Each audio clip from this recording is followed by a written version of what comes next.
Good evening, fighters. We were talking about the Art and Culture Module 2020 of Insight. हमने अभी तक 3 videos में cover कर लिया है इनसाइट का कुछ मॉड्यूल।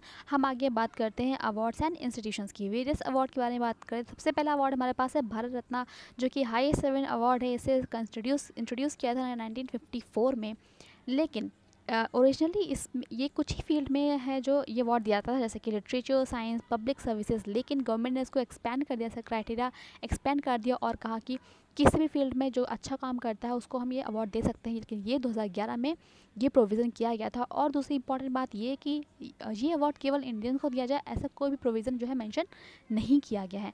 आर्टिकल 18(1) के अकॉर्डिंग ये कहा गया है कोई भी अवार्डी, मतलब जिसको अवार्ड मिलता है, ये इसको अपने नाम के प्रीफिक्स या सफिक्स जैसे यूज़ नहीं कर सकता है। नेक्स्ट है पद्मा अवार्ड है क्या, ये बताया मैंने जैसे आपको, हाईएस्ट सिविलियन अवार्ड है कंट्री का।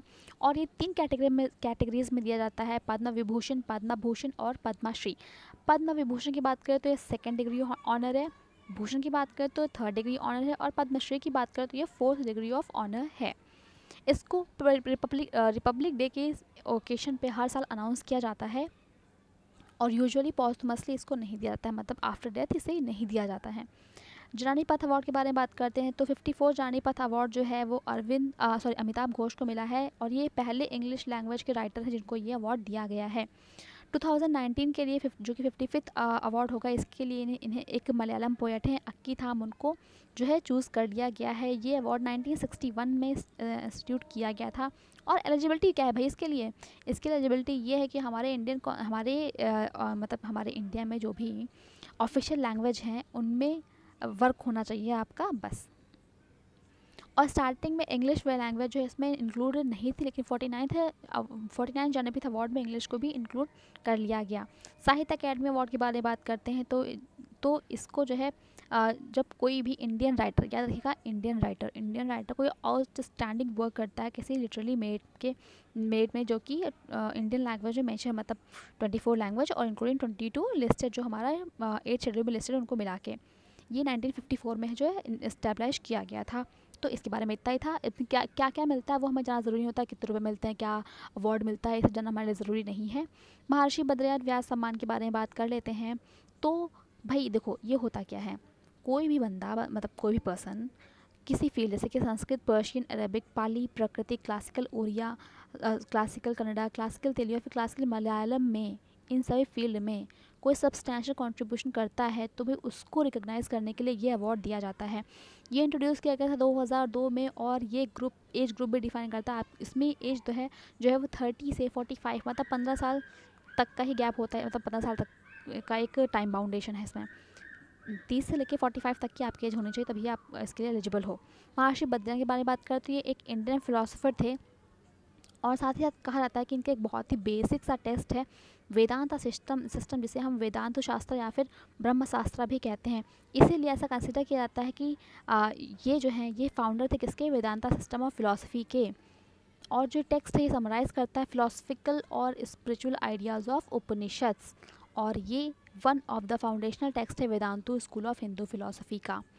नेक्स्ट है सरस्वती सम्मान। सरस्वती सम्मान की बात करें तो इंडियन लैंग्वेज जो भी शेड्यूल 8 में मेंशन है उनमें ये अवार्ड दिया जाता है। इसको के बिरला फाउंडेशन के द्वारा दिया जाता है।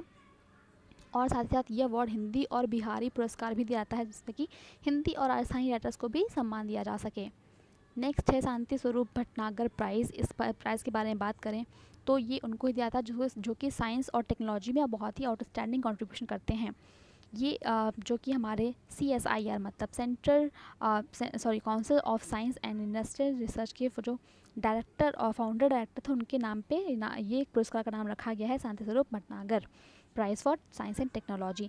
हर साल दिया जाता है। कुछ डिसिप्लिन्स हैं इसके लिए, जैसे bio science, biological science, chemical science, earth atmosphere ocean and planetary science, engineering science, mathematical science, medical science या फिर physical science.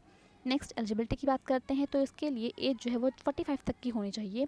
Overseas citizen of India या फिर पर्सन ऑफ इंडियन ओरिजिन जो कि इंडिया में रह के काम कर रहा हो, वो भी एलिजिबल है इस अवार्ड के लिए। प्लीज़ ये पॉइंट याद रखिएगा, OCI और PIO के वो लोग भी जो इंडिया में रह के काम कर रहे हैं वो भी एलिजिबल हैं। और बाकी तो मैंने बता ही दिया भाई। एशियाटिक सोसाइटी मुंबई के बारे में बात करें, देखिए 2015 सालों में, मतलब इतना टाइम बाद इस सोसाइटी की पहली विमेन प्रेसिडेंट आई हैं सामने, मतलब चुना गया है, उनको सामने नहीं आई है, चुना गया है। प्रोफेसर विस्पी बालापोरिया के नाम से ये न्यू हेड होंगी इस इंस्टीट्यूशन की। अब हम इस सोसाइटी के बारे में बात कर लेते हैं। ये कंडक्टिंग हिस्टोरिकल रिसर्च, जैसे हिस्टोरिकल रिसर्च, अवार्डिंग हिस्टोरियंस और साथ ही साथ ये पोस्ट ग्रेजुएट स्टडीज़ के लिए एक इंस्टीट्यूशन भी रन करती है। इनकी बहुत बड़ी लाइब्रेरी है, इसमें लाख के आस ज़्यादा ही, उसकी ज़्यादा ही बुक्स होंगी। और इसके साथ ही साथ ये जूनियर